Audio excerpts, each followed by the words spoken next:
is. Good afternoon, everyone. Bonjour à tous. Good afternoon, everyone. Nous recommençons. We start again. I call the meeting to order. Welcome to meeting number 10 of the House of Commons Standing Committee on Human Resources, Skills and Social Development and the Status of Persons with Disabilities.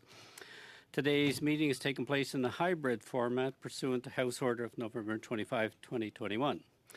Members who are attending in person in the room and remotely using the Zoom application. The proceedings will be made available via the House of Commons website. So you are aware the webcast will always show the person speaking rather than the entirety of the room of the committee.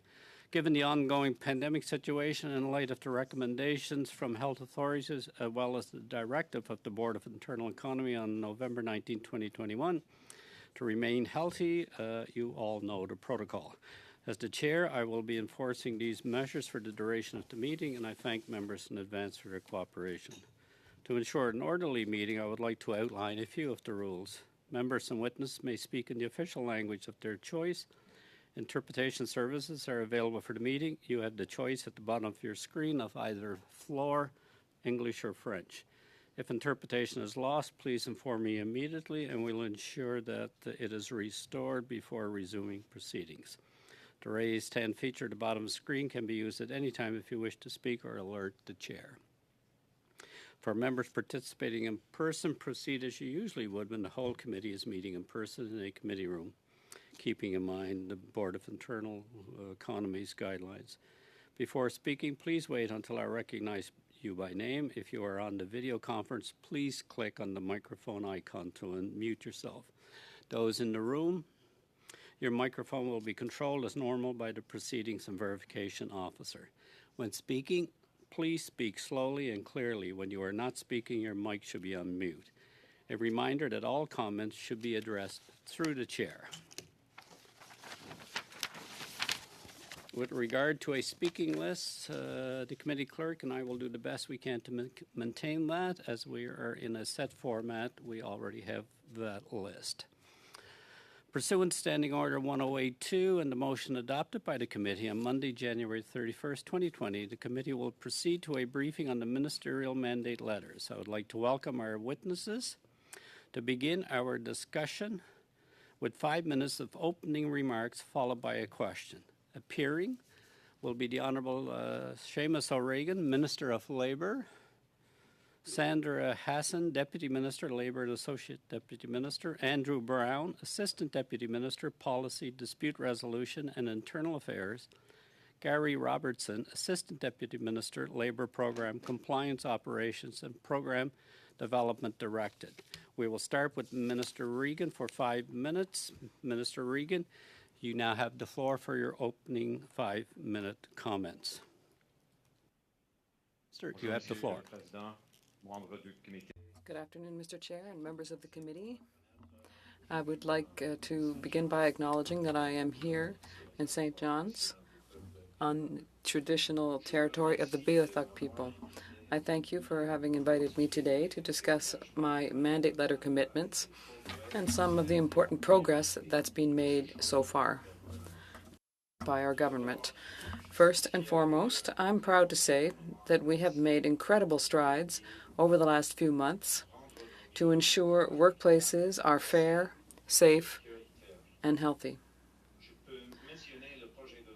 I could mention, for example, Bill C3, which received royal assent this past December.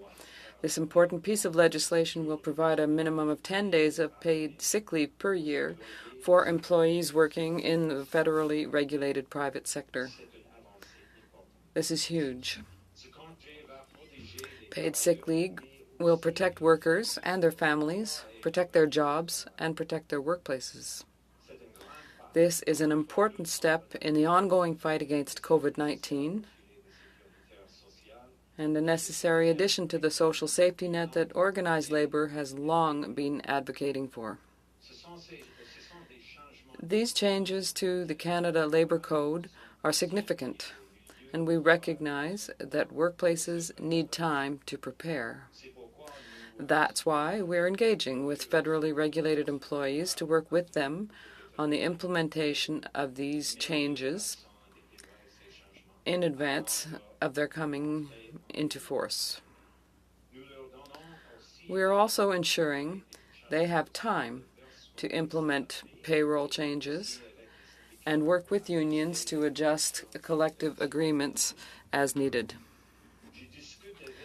I'm also meeting with my counterparts at the provincial and territorial level to seek their views on developing an action plan to provide paid sick leave across the country while respecting their jurisdiction and the unique needs of small business owners. This will be one of the topics for discussion when we meet later this month. We're continuing building on this work while supporting the fight against COVID-19 and its variants. We will continue to build a strong middle class and work toward a better future where everyone has a real and fair chance at success. Mental health is an important concern for Canadians and has become an even more prominent issue as a result of the ongoing pandemic. As part of my mandate, we plan on amending the Canada Labour Code to include mental health as a specific element of occupational health and safety, and require federally regulated employers to take preventive steps to address workplace stress and injury. The biggest battleground for mental health right now is the workplace. The line between work and home has become blurred by the pandemic, and boundaries are more important than ever. With this in mind, we are also getting ready to move forward on my mandate commitment to develop a right to disconnect policy. Such a policy would help support better work-life balance and help do away with the informal expectation that so many workers face to remain connected without compensation beyond normal working hours. The final report of the Right to Disconnect Advisory Committee, which was published just last week, will help guide our next steps. In addition, we will continue to advance the state of equity, diversity, and inclusion in federally regulated workplaces. The Employment Equity Act Review Task Force has resumed its work, which is expected to conclude this summer.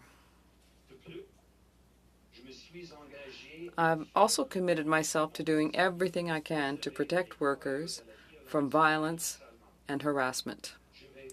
To that end, I am continuing to work with my provincial and territorial counterparts to ratify the International Labour Organization's Convention 190, which will help eliminate violence and harassment in the world of work.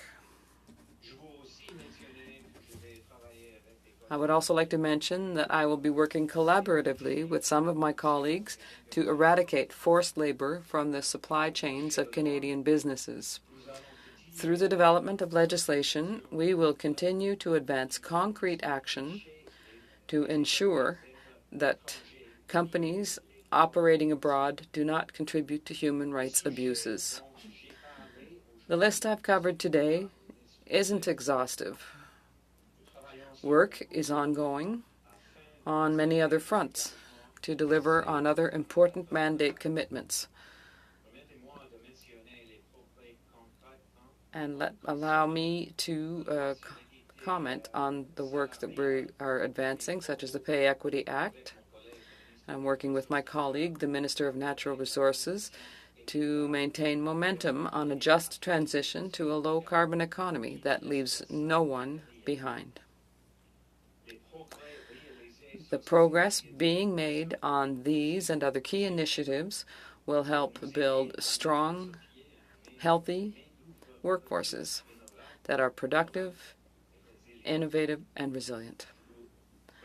I want to thank you for the opportunity to speak to what I, with the support of many, have been and will continue working on to make our workplaces better for everyone.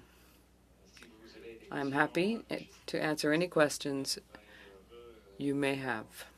Thank you very much. Thank for the first round, Mr. Etchison. Thank you, Mr. Chair, and thank you for having me. It's a treat to be here. I don't often get to come to this committee. And to the Minister, hello, welcome. Good to see you too. I don't know why I'm welcoming you. I'm not really part of the committee, but anyhow, thank you for your comments. Minister, you did speak about a number of great things. I'm wondering if we could focus for a few minutes, though, particularly on skilled trades. As you know, of course, there's a desperate shortage of skilled trades in this country, about 200,000 currently. And I know that your provincial counterparts, particularly in Ontario, I know you'll be meeting with them soon to talk more about paid sick leave. But I'm wondering, too, if you might be working with them to help them in their work to eliminate the stigma about skilled trades. Oftentimes we talk about the importance of a university degree, and we think that that's the way forward, and helping our provincial counterparts encourage more young people to consider the skilled trades, because it's a desperate shortage. So if you can quickly comment on that, and I have a couple more questions about that whole area. Thank you. And no, listen, I couldn't agree with you more. I think it was the day after or 2 days after I was sworn in, Mr. Atkinson, that I went to Trades NL, which is I was meant to speak to, as it was anyway, their annual general meeting of skilled trades unions here in Newfoundland and Labrador. And it just so happened I had the opportunity, therefore, to speak to them as the Minister of Labour. It was a treat. Look, I think the Canadian economy is showing a lot of signs of a strong recovery, but it's the boom in construction that's led to a shortage in skilled workers. And so, we got to get a few things right. We're committed to doubling the union training and innovation program to $50 million a year, and that's to support training opportunities and partnerships in the Red Seal trades right across Canada. We're also working with unions to target more participation from women and Indigenous peoples, and newcomers, and persons with disabilities, and Black and racialized Canadians. Because I've always said about inclusion, if you don't include everybody, then you're excluding the best. So and I think you have a point about making sure that we broaden people's horizons about the need for skilled trades and the pride and dignity that comes from doing such good work. So we're moving forward on that, and we got our plan to establish a new apprenticeship service, which will connect 55,000 first-year apprentices in Red Seal trades with opportunities in small and medium-sized businesses, particularly. That's excellent. Sticking with the skilled trades, I know that one of the specific items in your mandate letter is to work with the Deputy Prime Minister and the Minister of Finance to introduce a labor mobility tax credit that workers in the skilled trades and construction trades specifically can expense eligible travel expenses for relocation costs. I'm not sure if you're familiar or not with MP Chris Lewis's private members bill that he's just come up with that would allow tradespersons to claim travel expenses for work about 120 kilometers away from their residence. It's a bit more, I guess, than what is in your mandate letter. Wondering if you think there may be an opportunity for you and I to collaborate again, like we did on C3, and see if we can't maybe make that a little bit better. Absolutely, and I'm more than happy to. Look, I'm very happy with the work that we were able to do together, Mr. Atkinson. But also, I think all members of all parties. Well, obviously, because we passed C3 unanimously. That is not something that happens every day in this country, that's for sure, and that's because I was more than happy, more than willing, more than happy to work with you on ways where we can, improve the lives of workers in this country, but also increase the number of workers in this country, particularly in places where we need them. So I am more than open to doing that, and I look forward to it, actually. That's great. Thank you for that. One other issue I just wanted to raise with you and give you an opportunity to speak to committee a little bit about is one that we have chatted about. But the department recently amended rules surrounding longshore workers, requiring 8 hours of rest as opposed to the pre-existing 6 hours. I know that this has been an ongoing issue for some time and that you're apprised of it. And I just thought maybe I'd give you an opportunity to just let us know where things are at with that. I know there's some concerns with longshore workers. I've been chatting with folks in Halifax and and really, all across the Maritimes. So just give you an opportunity to speak to us a little bit about where things are at there. No, and as have I. I have on both coasts. It's an issue here in St. John's, in the Port of St. John's for me as well. A bit of background. I mean, this was all predicated on Canadian workers deserving more predictable schedules, fair rest periods, break periods between shifts. We spent 3 years working with federally regulated industries to put in place this new hours of work provision in the Canadian Labour Code to better support Canadian workers. In 2019, we amended the CLC to create new minimum rest and break periods for employees obviously in federally regulated industries. But we had a lot of consultations and we had a lot of sector appropriate amendments, particularly I would say on docks, to allow some flexibility. And the new standards are moving ahead. Each sector is unique. I think the implementation of these changes is a significant undertaking for each one of these workplaces. We continue to work closely with employers to provide support, to monitor the impacts of these changes moving forward.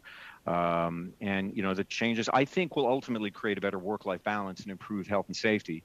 But look, we are quite cognizant of the fact that when you're talking, especially about ports, for instance, that this does not affect our supply chain, nor does it kind of gum up the works. We have to allow for that flexibility. We think that we have found that, but I've dealt with MPs on my side about this as well.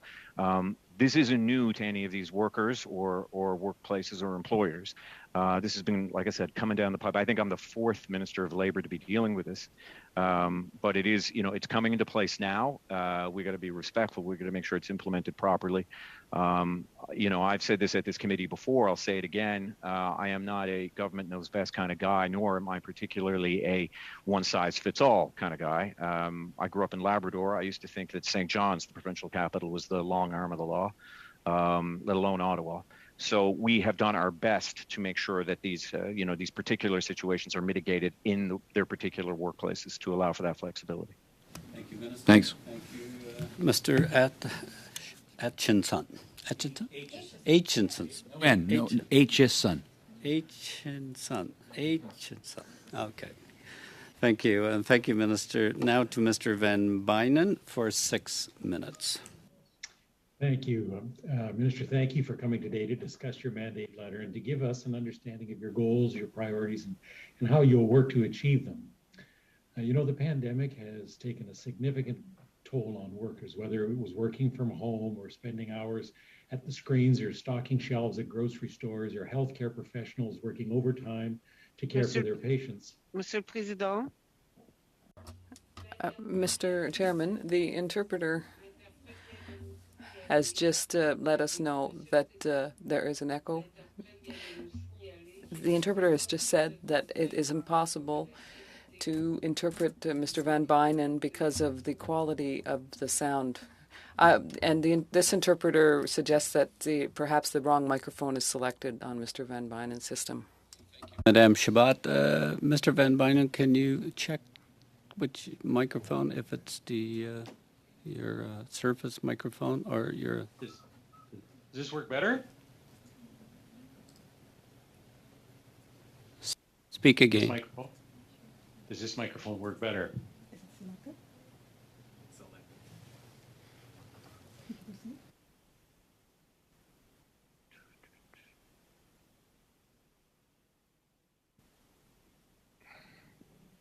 Bynen, I will get you to start again.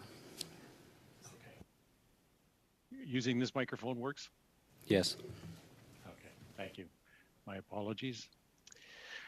Minister, thank you for coming today to discuss your mandate letter to give us an understanding of your goals and priorities and how you will work to achieve them. The pandemic has taken a significant toll on workers, and whether it be working at home, spending long hours at screens, stocking shelves at grocery stores, or healthcare professionals working overtime to care for patients, workers are experiencing burnout and higher levels of stress and anxiety. Minister, could you please explain why amendments to the Canada Labour Code should be made to include mental health as a specific element for occupation health and safety? And as you're doing that, could you relate that with respect to your initiative to initiate the right to disconnect? Mr. Van Bynen, thanks very much for the question. I could talk all day on mental health, and I have to admit it's a particular joy and a privilege for me to be able to further mental health initiatives in my current portfolio. You got 500,000 Canadians miss work every week due to mental illness, and it has taken a particular toll on people, I think, in this pandemic. I would argue, particularly now, I think Omicron and Christmas were a deadly combination for a lot of people, a lot of Canadians. But, and workers are people. They're people with complex lives. They have complex needs. There's two ways that, as Minister of Labor, I want to try and close this gap for workers. And number one is making mental health a component of workplace health and safety, as you said. Number two is the right to disconnect. Mental health is health. We need to consider it as such, as injuries associated with it need to be covered by occupational health and safety requirements as much as physical injuries, because mental health is physical health as well. By not addressing this, the Canadian economy is losing an estimated, I think, $6 billion per year in productivity. An estimated 1 in 3 workplace disability claims in Canada are related to mental illness. I think it was just last month, the Canadian Institute for Mental Health Information released a report surveying Canadians about their mental health during the pandemic. And the survey found that declining mental health amongst Canadians, obviously due to anxiety, due to loneliness, changes in the way that they were able to access care and mental health services. Some 30% reported increased alcohol consumption, 40% reported increased cannabis use, 5% seriously considering suicide. So one of the things we think we can do is look at the right to disconnect. What does it mean to be at work? Why that has changed so drastically? How many times in the last 2 years has your home been a workplace? Your kitchen table or your couch? As Canadians, right now in this pandemic, we're continuing to work remotely from home, but that line between work and home has become very blurred, and the ability and sometimes the expectation to be constantly connected can really rub people's nerves raw, as we say in Newfoundland, and people's nerves are already rubbed raw. In politics, we know this better than most, 24-hour news cycle, 24-hour Twitterverse. Last week, our advisory committee, which is made up of unions, federally regulated employers, NGOs, it released a report on the right to disconnect. And, they conducted a consultation. They're making a series of recommendations to us and ensuring that perspectives from every angle are considered. Can't afford to be myopic on any part of this. What is clear is that establishing a positive work-life balance is an important goal for both employers and for workers. And it's overdue, and we're moving on it now. Thank you, Minister. Minister, in your opinion, do you think including mental health as an element of occupational health and safety will be a step forward in destigmatizing mental health in the workplace? Most definitely, for all the reasons I just cited, that it will now, instead of mental health being that thing over there that, you deal with maybe once a year when you talk about talking. Not in any way to take away from that campaign. I was a Bell Let's Talk ambassador for many years. But just to say that it has to be something that permeates not just our lives, the conversations about mental health, but it also has to permeate our institutions and the way that we look after one another and the way that our healthcare services look after people. And that will go a long way to taking away some of the stigma. One of the things I always said as a Bell Let's Talk ambassador was we're drawing people into the light, and that is an incredible thing to have them come out and talk about what they are going through. And I know this myself through what I went through. But to have them in the light and then not have the supports and services there for them when they are exposed and open would be criminal. We just have to. We have to get better. It's a massive undertaking, and it will take time. But there are huge leaps that we can take, and I think the importance of including it in occupational health and safety is more than just the substance of it. It's also the symbolic nature of it. It's incredibly important. Thank you. I'd like to have the benefit of your experience on this next matter as well. We have an ambitious plan to fight climate change and getting to net zero. And while this is exciting and reassuring for many, others fear that tackling climate change could have a direct impact on their livelihood, especially those working in the energy sector. So in your past role as the Minister of Natural Resources, what have you heard from energy workers? And will this inform the work on your mandate letter? in the commitment to move forward with legislation and an action plan to achieve a just transition? Answer, I Minister. would say, A short, pardon? Minister. Short to talk about the anxiety that energy workers, that oil and gas workers in this country feel is very real. They are my constituents. This is an oil and gas producing province, Canada's third. I know the anxieties that they're feeling. That fueled me as Minister of Natural Resources. The Prime Minister specifically asked me to be involved in just transition. Not a big fan of the phrase, but in my role as Minister of Labour, I have a great deal of passion and excitement because we need energy workers at their best.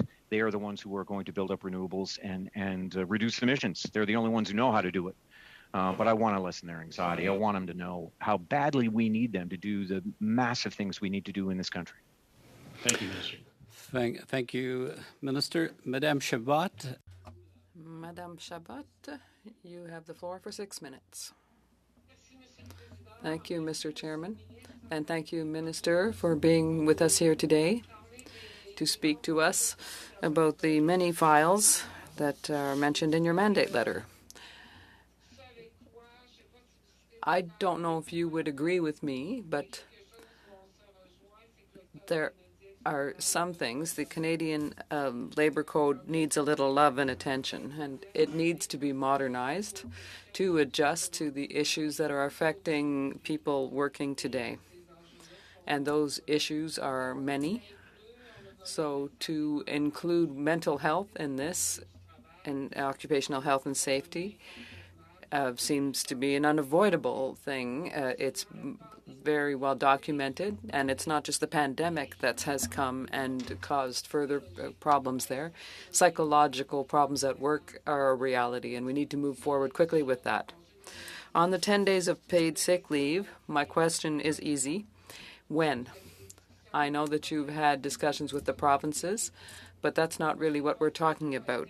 C3 had been passed in order to implement 10 paid sick leave days for all federally regulated workers. And so many employees are waiting to have those 10 days, and with reason. So it would be good if this legislative measure would be really achieved in the short term. So when, Mr. Minister, can we expect this to be a done deal for federally regulated workers? Merci, Madame. Thank you, Ms. Chabot. So firstly, when? It'll begin on February 25th when I'll sit down with my provincial and territorial colleagues to talk about a national action plan. I don't need to tell you, of course, that in terms of 10-day sick leave nationally, 95% of workers in the jurisdictions that they're in are provincial and territorial. But on the issue of the federal question, the consultations will begin next month. I expect that they will last weeks, not months, and then we will be able to draft up regulations to which we will have another consultation process.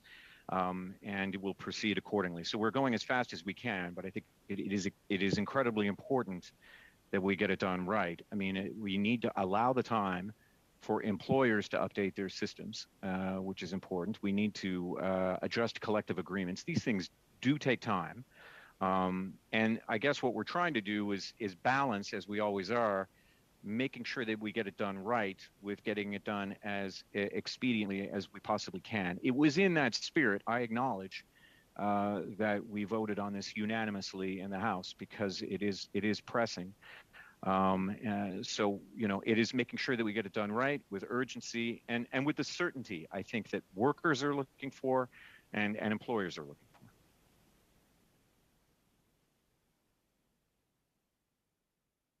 Merci. Thank you. All right, I'll move on to another question.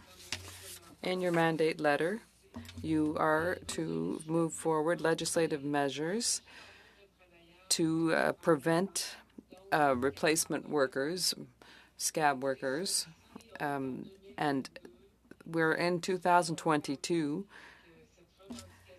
We've been asking the government to pay attention to this for years. the Bloc Québécois tabled bills on this. Workers have always had this as a priority, and we know that it's a question of balance of power. There are fundamental powers that have to be protected, and scabs can't come in when there's a conflict in the workplace. So, do you have a timeline for this? Can we hope that we will have a piece of legislation in due time, and we can finally put an end to the use of replacement workers during a lockout? Merci, Madame Chabot. Thank you, Madame Chabot. Labor Code, as you know, has a provision that prevents the use of replacement workers. We were elected on the commitment to restore fair and balanced labor relations in Canada. So we've delivered on that commitment, but we have respect and faith in the collective bargaining process. I mean, 97% of all collective bargaining disputes under the Labor Code that were referred to the Federal Mediation and Conciliation Service were resolved without a work stoppage. The best deals are certainly, done at the table. We have faith in the collective bargaining process. Canadian Labor Code, as I said, has that provision to prevent the use of replacement workers where their presence is in the workplace, and it's intended to undermine a union's representational capacity. We firmly believe in the critical relationship between government and employer and workers. So, right now, that's where things stand. Thank you, Minister. But the situation, under the current provisions of the Canadian Labor Code, they're not protected. That's why I asked the question, and I hope that these provisions will be strengthened. In Quebec, since 1967, we've had such legislation. My last question, it'll be short. In terms of businesses that are federally regulated, Canada Post, Crown corporations, there is the policy of mandatory vaccination. I'd like to know, to your knowledge, how many workers have been affected through their employment because of this, because either they've been put on unpaid leave or they've been let go. Madame Chabot, I don't have a number on how many precisely. But I have my team with me, so I have no problem asking them. I can begin with my deputy, Deputy Hassan. I don't know if you have that number readily available. Madame Chabot, merci. Madame Chabot, thank you for the question. We don't have that specific answer for you. We have data concerning the measures that were applicable to federal employees, so we can do a follow-up on that, of course. But for Crown corporations and separate agencies, we don't have that data. And as well for the public service, we have an estimate, but we don't have a specific number. Merci, Madame. Thank you, Ms. Chabot. Now to Madame Zarillo for 6 minutes. Madame Zarillo. Thank you, Mr. Chair. And I didn't get a sound check, so can I just make sure that you can hear me appropriately? You're fine, Madame. Okay, Madame perfect. Zarillo. Thank you very much. Thank you, Minister, for being here today. I just want to start my comments by, just saying that my comments are coming from a space of being a woman that's worked over 40 years in the workforce in Canada and in 5 provinces. And my network over those years has obviously been a lot of women. So it's important for me to share with you that my perspective is coming from that space. I'm disappointed today to hear that the consultation for the bill for 10 days of paid sick leave for federal workers was not done before that bill came. I remind the minister that the NDP amendments were adopted to improve workers' accessibility, and it's still not accessible. Sorry for my phone here. It's still not accessible to workers. And the government has chosen to delay this, and I guess I just wanted to understand on a gender lens. You say that we're months away. will there also be disaggregated data and some analysis of what is the demographics of the workers that have been most affected by this? I think most definitely, and I will ensure that. And we definitely need to know that data. We definitely need to have that data. But as I said in my answer previously, Madam, I mean, I think it's incredibly important that we get the balance right. We got to make sure we get it right. We do it right. There are collective agreements that need to be adjusted, as I said, and employers who need to adjust their systems as well. So, those things do need to be done, and it's very important that we do it right. So, Minister, thank you for that. And I would just say that there are hundreds of thousands of workers that have been disproportionately affected by having family caring that they need to do, kids that are sick, that really need the support. I'm sorry, I'm going to have to leave. The fire alarm is going off, so I apologize for interrupting you.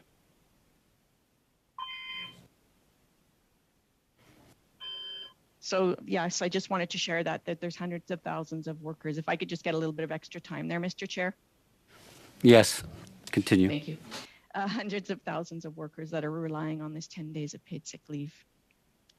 So I wanted to talk also about another gender equity issue, and I'm sure you know that there's a history of unpaid labor in this country, and that the underpinning of where we are in developed economies rests greatly on the backs of unpaid labor and gender discrimination. And it's been a very slow journey to equity, and we aren't there yet. In pay equity, in access to affordable childcare, and an end to discriminatory access to paid work. And today I wanted to talk about one small piece of the mandate letter, to take the lead on the efforts to provide free menstrual products in federally regulated workplaces. And I wanted to speak to that small part of it and just to ask, we know that at work, people need to use the toilet. And during this workday, toilet paper is supplied as a necessary supply to biological function. And as part of the occupational health and safety, there are lines about providing toilet paper. And there's only one line that speaks to disposal of menstrual products and nothing in regards to providing it in the workplace. So menstrual products are no different than other biological functions that happen at work. So my ask is, and I think the Conservative asked it earlier, to ask for you to work with him. And I'd like to ask if you would be open to working with me, FCM, and other gender advocates to update the occupational health and safety regulations, to modernize it, and to point out how important it is to have access to menstrual products for women in the workplace. Agreed. Menstrual products are essential to the health of half of Canadians, and it's not treated as a basic need, and I think it's time for that to change. We asked for feedback from women on a potential proposal to amend regulations under the Canada Labour Code that would require federally regulated employers to provide free menstrual products in the workplace. The results of those consultations were published online. It's called the What We Heard report. And the feedback gained through the consultation, I think, provided a fairly wide range of perspectives, and I think it will help create a dialogue on this issue, and I am committed to working with all stakeholders on this, and including yourself. I'll take you up on it. Thank you. And can I just add, because I did see that and I did read it, was there consultation when they decided to offer toilet paper in toilets in occupational health and safety? Do you think that there was consultation from people to decide whether or not toilet paper was going to be added? I can honestly say I don't know. I guess I'm just going to share that there. I think I get your point. Yeah. All right. Thank you. And I just wanted to follow up on the note that Madame Chabot brought in relation to those people that have lost their work in federally regulated businesses on unvaccinated. And will there be a gender-based analysis on that data as well? Disaggregated data is so important for gender equity, and I just want to understand if that will also have a GBA on it. Definitely. Thank you, Mr. Chair. Thank you, Minister. Have you concluded, Madame Cirillo? Yes. Okay. Thank you, Chair. Thank you. And now to the second round. We'll begin for a 5-minute round with Mr. Benson. Mr. Benson, you have the floor for 5 minutes. Thank you, Mr. Chair, and thank you, Minister, for being here today. I want to thank you, Minister, for your passion that you spoke of earlier with about mental health. And I'm kind of wondering if you could talk a little bit about the cost. Have you thought about the cost of how, I mean, mental health is, I think this is something that could be quite expensive in terms of how we deal with it. Is this something that the federal government, first off, have you thought about the cost in that sense, and who's going to bear those costs? Is this a cost that's going to be picked up by the taxpayer, by the governments, or is it a cost that's going to be put onto the businesses, or is there going to be some combination of that? Thanks, Mr. Benton. I think, I mean, first of all, you could get into, the cost of mental health. And as I said, the number of workers who don't show up every day, the estimated 1 in 3 workplace disability claims in Canada that are related to mental health. If I think it's $6 billion per year in productivity. Hard to quantify those things. I mean, somebody, as you said, still has to pay the bill. And I would imagine it will be a combination, I think, of governments and of businesses and unions themselves, who also, I think, provide great services to many of their members. It will definitely be a combination. We have things like chief financial officer and the chief strategy officer. Yeah. You can imagine someday we're going to have a chief mental health officer who is. Do you imagine this kind of thing going into the businesses more, where there's this sense that maybe we could save money by having these things in place because there's more awareness of it and we're more on top of it and we see the problems arise before they become really big? Is that the goal that you're trying to achieve here? Listen, absolutely. It's interesting. It's almost like you go through. We're in, I think, an incredibly exciting and promising time when it comes to mental health, and that I mean, I've seen it, I've benefited from it myself, and that within, I think, really the past 15, 20 years, you've seen a remarkable change. I look at the younger generations, I'm sure many of you do too, and how open they are about this, how the language, and it's just part of the vernacular. So, I mean, the future looks very bright, but what do we do about the here and now? And when you mention something like a mental health officer, on the one hand, I say, yes, that sounds like a great idea. And in another sense, I think, but it should permeate everything. You know what I mean? Like, it shouldn't just be relegated. I know that's not what you're implying at all. But it should be something that we all consider, that employers, the employees at every level have a greater understanding and appreciation of, so that people don't feel, isolated, which, as you can imagine, just adds to it. Well, I was just trying to find maybe some more details of these things that you were going to try to put into the labor code to, bring your goal forward, and I was just kind of going in that direction. But I'd quickly like to go maybe into the digital platforms. Sure. Can you describe who these digital platform workers are, and then also what changes do you want to make to protect their jobs? Yeah, and this gets back to gig economy workers, and it's something that is, I think, a lot of other countries, much like ours, are also dealing with this as well. We've made changes to the Canada Labour Code to prevent employers from misclassifying their employees as independent contractors by shifting the burden to the employer. So we've been focused a lot on education and awareness, and we're working with stakeholders to address this. Look, any employer who knowingly misclassifies an employee in order to avoid their obligations is breaking the Canada Labour Code and will face consequences.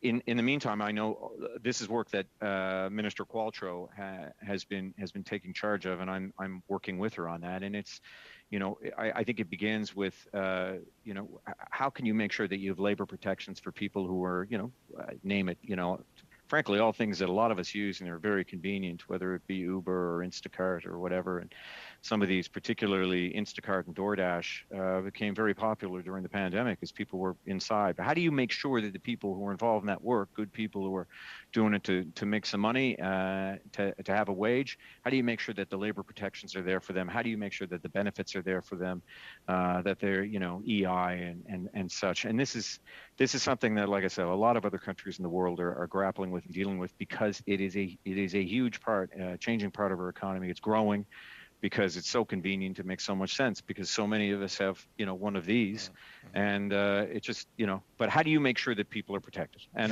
that's where we're arriving right now. And have you been, consulting Ubers and the DoorDash and talking to these people? And yes, what kind of feedback are you getting from them in terms of making these changes? Let me, I'll see if my deputy or one of my ADMs can speak to it, if they've had more of a first-hand experience. I've had first-hand experience, but only as a customer. I've been asking them prying questions. Sandra? I'll turn to Andrew Brown on this one to talk about the work that is being done with our colleagues at ESDC. Andrew? Sure. So I think there's, just to mention a couple of things with respect to gig workers and digital platform workers. So as you just heard there, I think there's a desire to ensure that as the work proceeds, there's thought both to labor protections as well as to other kinds of social protections that may be available to these workers. And in terms of the consultations that were undertaken last year, really heard that there are a number of different things that may be important. One is access to those other supports, but to be more specific, are there abilities for workers to unionize in these environments? Are there otherwise opportunities for them to have more of a collective voice? And are there other sorts of labor standards, such as minimum wage and so forth, that would be applicable to this set of workers? So it's a new group. Currently, those, of course, that are not classified then as employees aren't covered. So it's really trying to figure out how to further extend labor protections or adapt labor protections to this group of workers. Thank you, Mr. Benson. Your time is concluded. Now for 5 minutes to Mr. Sheehan. Mr. Sheehan, you have the floor.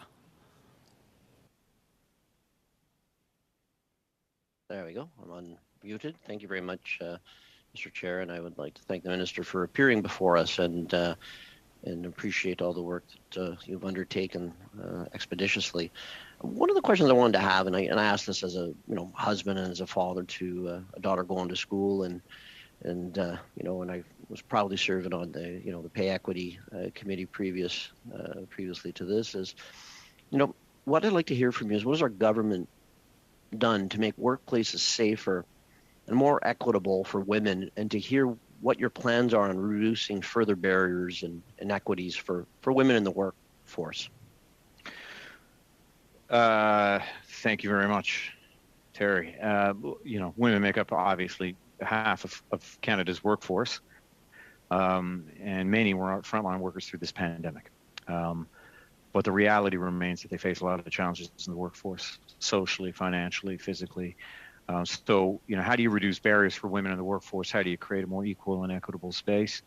I think childcare is huge, $10 a day childcare. I think affordable, high-quality childcare has the potential to add, I think Minister Freeland says 240,000 workers in the Canadian workforce.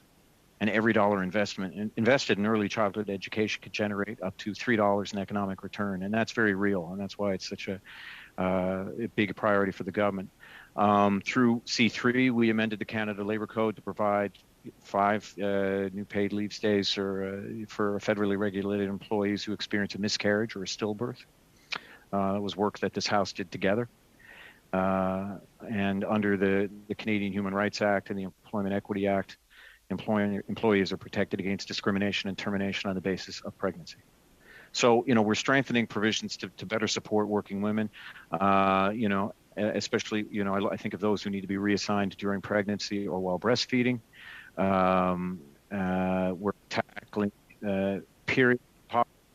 As I just mentioned earlier, in 2015, the House passed legislation to remove the federal tax on menstrual products. And our government now, we're leading the efforts to provide free menstrual products in federally regulated workplaces. So, and in pay equity, we will continue to advance the implementation of the Pay Equity Act right across federally regulated workplaces. That's very important work. Excellent. Let's keep on that C3 then. Mr. Chair, you'll be interested in this. Prince Edward Island, they had 1, paid sick leave. Quebec had 2. Recently, British Columbia had legislated 5. Days each year for both full and part-time employees. So, this was an important piece of your mandate, and congratulations and to everyone, getting this passed unanimously in December, including yourself there. But, which would provide federally regulated private sectors with 10 paid, days of sick leave. So, Minister, could you please explain again why it was so critical to move swiftly on C3, and what are you going to do to get the sick leaves implemented? You touched on it a bit, but just drill down on that. That'd be great. Got to get stakeholders together, which we are doing. Like I said, we're convening that next month. Making sure, it's complicated, it's a bit tangly, as we say here, dealing with collective agreements, dealing with, operational systems that employers have.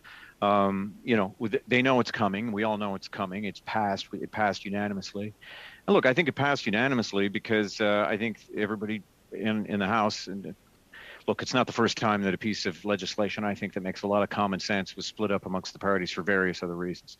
I don't know whether we just, got lightning in a bottle with this or not, but I am very grateful to my colleagues from, all sides of the House. I think that Mr. Aitchison and I dealt with it in, and the NDP and the Bloc and all parties. I think that we understood instinctively that this was incredibly important. So the reason why we arrived on 10 days particularly was because we knew after 2 years of COVID that for a lot of people, if you're quarantining, it was generally 2 weeks. So we want to make sure that people are covered. Look, we didn't know what Omicron was a few months ago, and it's changed our lives. It ruined our Christmases for the most part. I got it. And we don't know what may come next. What we do have, I'll say this, and I don't say it flippantly, I think it's a very real thing, is that we've got weather and seasons on our side. The worst part of the year, we're still in the middle of it, but we're getting through it. And that is the long, dark days of winter, and, particularly the months of December, January, February. It is when we spend the most time in this country inside, and that's why Omicron, I think, really hit hard, because, you can't leave your house. I mean, these are the hardest months. As the days get longer, the weather gets better, and more people spend time outside, the virus, in whatever form it seems to take, abates. And we know that now because we've been living with it for 2 years. So it does not take away from the urgency, do not get me wrong. It just gives us a bit of breathing room to make sure that when we implement this, that we do it right, that we do it properly, that we get it done correctly. Thank you very much. How much more time do I have, Mr. Chair? About 30 seconds. Well, just as a follow-up, you mentioned about working with the provinces and territories on developing a national plan on paid sick leave. Can you talk more about the role of the provinces and territories in regard to providing paid sick leave? 95%, so I gotta talk to them. I gotta have them on board. I've had very good conversations, I believe, with all of my ministers now, my ministerial colleagues in provinces and territories. We will meet on February 25th with the idea of coming up with a national action plan on 10 paid days of sick leave right across the country. We think it's essential to the social safety net of the country. I also think it's essential to the health and welfare of the entire country, that people no longer have to choose between, taking a day off because they feel sick, potentially with something, and having to pay the rent or pay the mortgage or pay for groceries. We don't want people doing that. We all agreed on that. That's why it passed unanimously in the House of Commons. Thank you very much. Thank you, Mr. Sheehan. We're just about at the end, but in order to be fair, I'm going to go for one question to Madame Chabot and then one question to Madame Zarillo to conclude this first hour. That's agreeable? It's agreeable. Madame I agree, Mr. Chairman. Minister, we talked about health, occupation and health and safety and mental health, and you yourself also spoke about pregnant women or breastfeeding women, and you know that in Quebec's occupational health and safety rules for women, they have the right to a preventive leave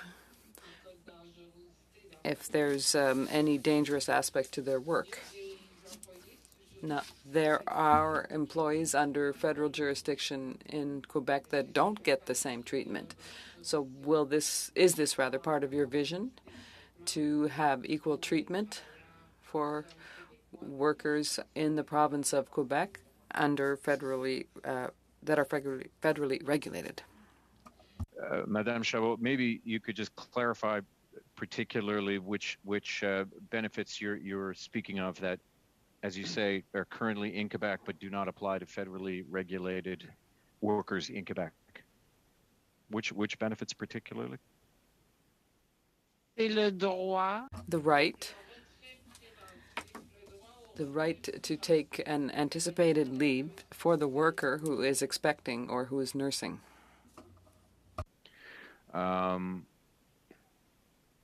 will ask one of the members of my team. I'm not sure, Sandra, if perhaps you can speak to it, or Andrew, but maybe you could help Madame Chabot with the answer to that question. Madame Chabot, merci.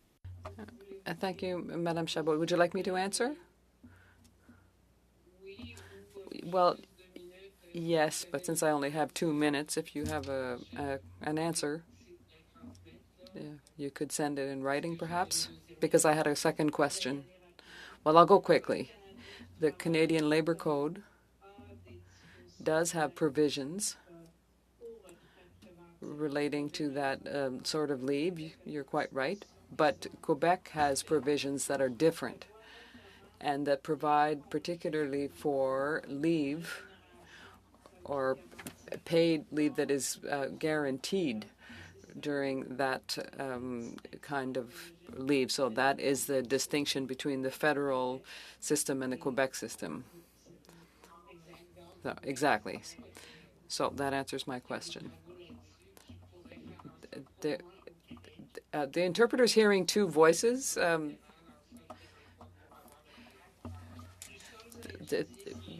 We are studying those provisions. There is a second microphone open. I can hear a radio at the same time. The interpreter can hear a radio at the same time. Yes, just a moment. There is. Exactly. So that answers my question.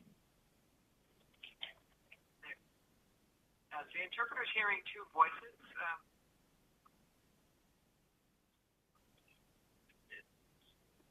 We are studying those provisions. And there is a second microphone. On dirait qu'il y a quelqu'un qui parle.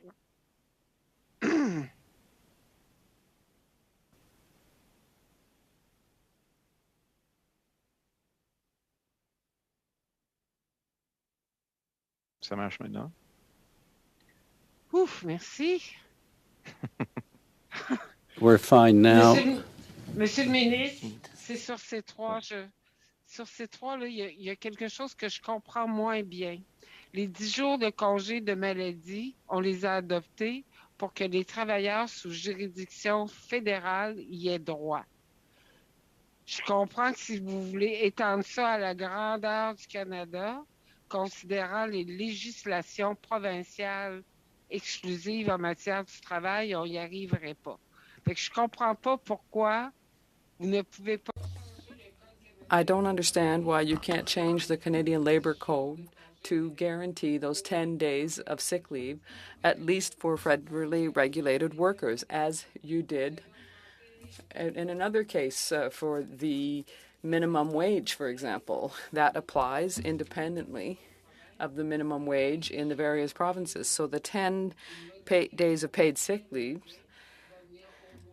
and amending the Canadian Labour Code would at least include those employees that are federally regulated. You can continue your consultations with the provinces afterwards. Minister, if you could provide a written answer, your staff, to that question. We went over quite a bit. We'll now turn to Madame Zarillo for your final question. Madame Zarillo. Thank you, Mr. Chair. And I just want to thank the Minister for his commitment to mental health. And I just wanted to say I'm concerned about the construction industry. I'm sure you know in British Columbia that the average the mortality rate the average age of death in men in BC has actually declined over the years. And we're talking about opioid overdoses, and we know that it over-indexes in the construction industry. And with aggressive housing targets and what we know will be federally funded infrastructure coming forward. I'm wondering if there is an opportunity. As part of your mandate letter, you talk about amendments to the labor code as it relates to mental health and workplace stress and injury. If we could consider, or if there is an opportunity to consider, tradespeople that are working on federally funded housing and federally funded infrastructure projects. Madame Zarillo, it's something I would certainly have to take a look at. Yeah, I couldn't agree more. I mean, this is an issue of not just, it's an issue of addiction as well, and that is a very, very serious thing, something that I know as well. So yes, yes. I mean, let's take a look at it. I'm not deeply familiar with the problem, but I am, familiar with the broader problem of addiction, and I am deeply troubled by the statistic that you just said. It's not new to me. So yes, I appreciate you drawing attention to the matter. It's very important. Appreciate it.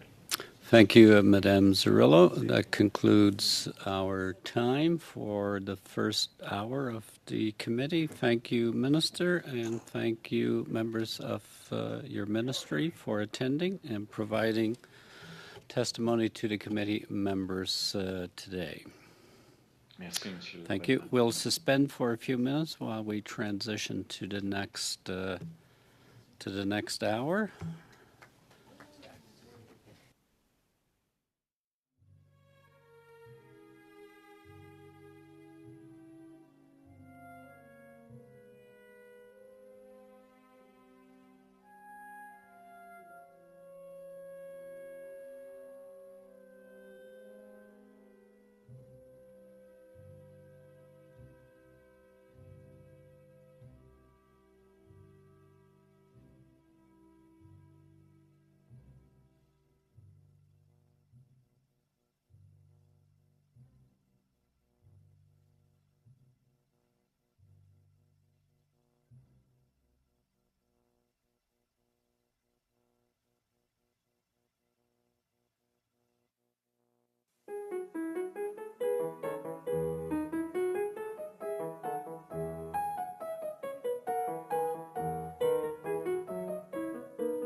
And thank you for offering to make yourself available to come back to the committee. Thank you so much, Minister.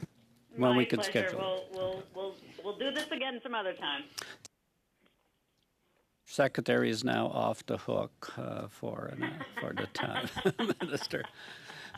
Thank you. I'll take care. Thank you, Minister, and thank you, staff members, and we'll do this again.